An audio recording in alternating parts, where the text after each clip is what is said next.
Viewers আসসালামু আলাইকুম, আশা করি সবাই ভালো আছেন। আমি আমার লাস্ট ভিডিওতে আপনাদেরকে একটু দেখাইছিলাম যে আসলে কিভাবে খুবই ছোট কাজ করে অবজেক্ট রিমুভ করেও ফাইবার থেকে আর্ন করা যায়। আর এই বিষয়টা ওই ভিডিওতে আমি সময় স্বল্পতার কারণে আপনাদেরকে দেখাতে পারিনি যে আসলে কিভাবে কাজটা করতে হয়। আর এই ভিডিওতে আমি আপনাদেরকে একটু কাজটাও সরাসরি দেখাবো যে আসলে কিভাবে কোনো ছবি থেকে অবজেক্ট রিমুভ করা যায়। আর আমি সেই সাথে আপনাদেরকে যদি একটু অর্ডারটাও দেখাই যে আসলে ওই অর্ডারটাতে আমাকে বায়ার কি ফিডব্যাক দিয়েছে। তো দেখেন, প্রথমে এই ছবিটা উনি আমাকে যখন দেয়, উনি জাস্ট আমাকে বলেছিল যে এখান থেকে এই কার্ডটাকে রিমুভ করে দিতে হবে। তো এটা কিন্তু খুবই সিম্পলি কাজ, একদম সহজ কাজ। মোর দ্যান 5 মিনিটস আর 10 মিনিটসের মধ্যে এই কাজটা কিন্তু আপনি করতে পারেন। আর দেখেন, আমি তাকে ডেলিভারি দেই এই ছবিটা, যারা আমার আগের ভিডিওটা দেখেছেন তারা অলরেডি জানেন। তো এরপর উনি আমাকে একটা রিভিউ দেয়, দেখেন সাথে সাথে আর কোনো রিভিশন উনি আমাকে দেয়নি, জাস্ট লিখেছে যে great as always, returning customer for multiple projects, always very happy. তো এটা একটা গুড ফিডব্যাক আর সেই সাথে 5 স্টার। তো ভিউয়ার্স, এখন আপনাদেরকে একটু বলবো যে আপনারা কিন্তু শুধুমাত্র এই ধরনের ছোট ছোট কাজগুলো শিখেও ফাইবার থেকে আর্নিং করতে পারেন।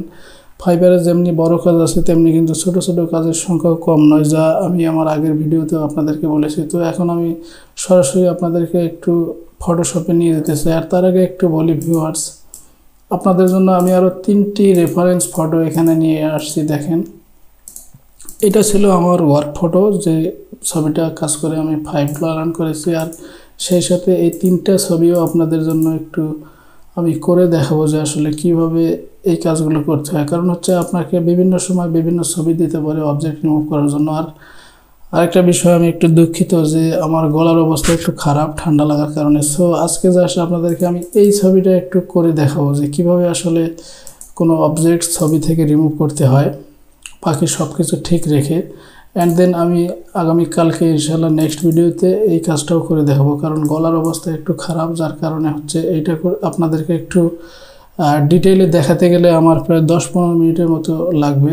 আর আজকে আসলেই এই গলা নিয়ে আপনাদের সামনে এত কথা বলতে চাচ্ছি না। সো আমি জাস্ট এই ছবিটা 2 থেকে 3 মিনিটের মধ্যে করে আপনাদেরকে একটু দেখাবো যে কিভাবে আসলে ফটোশপ দিয়ে অবজেক্ট রিমুভ করা যায়। আর এর মধ্যে আপনারা একটু যে টুলসগুলো আমি ইউজ করি এগুলো একটু বাসায় প্র্যাকটিস করতে থাকেন। অ্যান্ড দেন আমি নেক্সট ভিডিওতে এটা যখন দেখাবো তখন সরাসরি এটাও প্র্যাকটিস করতে পারবেন। তো জাস্ট এটা করার জন্য আপনার কাছে অবশ্যই একটি ফটোশপ থাকতে হবে। সেটা যে কোনো ভার্সনে ফটোশপ হতে পারে, সব ভার্সনসে একই কাজ, তবে একটু ডিফারেন্ট, একটু আলাদা আলাদা থাকে। তো জাস্ট দেখেন, এই ছবিটা থেকে আমি এই কার্ডটাকে রিমুভ করব আর সব কিছু ঠিক থাকবে। তো এটা করার জন্য আমাকে লেয়ারে আসতে হবে। লেয়ারে এসে আমি জাস্ট এটাকে একটা ডুপ্লিকেট কপি করব। তো জাস্ট আমি যদি কিবোর্ডে Ctrl+J প্রেস করি তাহলে কিন্তু এখানে কপি হয়ে যাবে। আর এই কাজটা আমি করব মূলত এই যে ক্লোন স্টাম্প টুল আছে, দেখেন এখানে ক্লোন স্টাম্প টুল, এই টুলটা দিয়ে কিন্তু আমি এই কাজটা করব খুবই সহজেই। দেখেন কত সহজে করি। তো এই যে ক্লোন স্টাম্প টুল, এই টুলটা দিয়ে কিন্তু এই কাজটা করব। তো এই কাজটা করার জন্য আমি প্রথমে একটু এই এরিয়াটাকে একটু সিলেকশন করে নিতে চাই, যে যেন আসলে আমি যে ক্লোন স্ট্যাম্প দিয়ে ক্লোন করব অ্যান্ড দেন স্ট্যাম্প করব, এগুলো যেন কোথাও বাইরে না যায়। তো জাস্ট আমি পেন টুল দিয়ে একটু বেশি করে এরিয়াটাকে সিলেক্ট করে নিলাম। নিয়ে আমি জাস্ট Ctrl+Enter প্রেস করব। এটা এখন সিলেকশন হয়ে গেছে। তো দেখেন, আমি জাস্ট এখন ক্লোন স্ট্যাম্পে যাব, গিয়ে আমি উপর থেকে ক্লোন স্ট্যাম্প নেব। আর উপরে দেখবেন অপাসিটি 100%, ফলো 100%, এখানে থাকবে নর্মাল। আর এই পাশে দেখেন একটা ড্রপ ডাউন আইকন আছে, এখান থেকে হার্ডনেসটাকে 50 বা 60 বা 40 এরকম মাঝামাঝি টাইপের রাখলেই হবে। আর এই যে দেখেন আমার মাউসের যে আইকনটা, ওই যে রাউন্ড ছোট একটা সার্কেল, এটা কিন্তু ছোট, আর এটা অনেক সময় আপনার সামনে বড়ও আসতে পারে। তো এটাকে কিভাবে ছোট বড় করতে হয় এটা সম্ভবত আপনি জানেন। আর যদি না জানেন তাহলে কিবোর্ডের যে সেকেন্ড ব্র্যাকেট আছে দুইটা এন্টারের পাশেই, লেফট অ্যান্ড রাইট, তো এই দুইটাকে যদি আপনি জাস্ট একটু চাপেন, তো আপনি যদি রাইটেরটা চাপেন তাহলে এটা বড় হবে, আর লেফট যদি চাপেন তাহলে ছোট হবে। তো আমার কাজ করার জন্য এতটুকুই যথেষ্ট। তো প্রথমে আমি করব এই নিচের যে ফ্লোর অংশটাকে একটু আমি জাস্ট ক্লোন করব, তারপর উপরে যাব। তো দেখেন জাস্ট আমি এটাকে আর একটু ছোট করে নিয়ে এখান থেকে যদি আমি ক্লোন করি, আমি এখানে একটা ক্লিক দিয়ে একটু এদিকে আস্তে আস্তে এভাবে করি, দেখেন এই জায়গাটা কিন্তু মুছে যাচ্ছে। তো আবার এখান থেকে একটু ক্লোন করে এভাবে করে যদি টান দেই, দেখেন এদিকে আসবে। আবার সামনে থেকে যদি একটু নেই তাহলে শ্যাডো চলে যাবে, দেখেন কারেন্ট নিচ পর্যন্ত কিন্তু চলে যাচ্ছে। তো ঠিক এভাবে করে আপনারা আস্তে আস্তে একটু ক্লোন করে নেবেন এভাবে, অ্যান্ড দেন ধীরে ধীরে যেভাবে একটু সুন্দর হয়। হ্যাঁ, তো দেখেন অলরেডি কিন্তু রাস্তা থেকে কার অলরেডি চলেই গেছে। এখন জাস্ট আমাদের যেটা করতে হবে যে গাছগুলোকে ঠিক আছে সেম ওয়েতে এই সামনে থেকে হচ্ছে একটু ক্লোন করে এখানে জাস্ট একটু দিয়ে দিবেন। তারপর হচ্ছে একটু আবার এই দিক থেকে একটু নিয়ে আসবেন, এখানে একটু ক্লোন করে দিবেন, দেখেন। তারপরে এখান থেকে একটু নিয়ে এই সমান করে একটু ক্লোন করে দিবেন। আমি যদি জুম করি তাহলে দেখতে সুবিধা হবে। তারপরে এখান থেকে নিয়ে এভাবে করে একটু ক্লোন করে দিবেন। তো জাস্ট এই কাজগুলো একদমই সিম্পলি, এগুলো কোনো কঠিন কাজ না। দেখেন আমি এখান থেকে নিয়ে একদম ফুললি এই অংশটাকে একবারেই আমি ক্লোন করতে পারি, দেখেন একদম আমি অনেক দূর কিন্তু চলে আসছি। তো এখান থেকে নিয়ে আমি এখানে আর একটু ক্লোন করে দেব। এখন এই যে রাস্তার যে পাশের বর্ডারটা ছিল এটাকে একটু ঠিক রাখার জন্য জাস্ট এখান থেকে নিয়ে আমি এভাবে করে আর একবার একটু এখানে ক্লোন করে দিতে পারি। তো আই হোপ যে রাস্তাটাও সোজা হয়ে গেছে। আর এখন দেখেন এটাকে একটু রিয়েলিস্টিক করতে হবে। তো রিয়েলিস্টিক করার জন্য আমার যা করতে হবে, দেখেন এই যে কিছু কিছু জায়গায় একটু হয়তো মিসলিডিং হয়ে গেছে। আর যদি এখান থেকে একটু ফুল ক্লোন করে নিই, আমি এই ফুলটাকে একটু ক্লোন করে নিয়ে জাস্ট এখানে একটু বসাই দিই আর একটু রিয়েলিস্টিক হবে।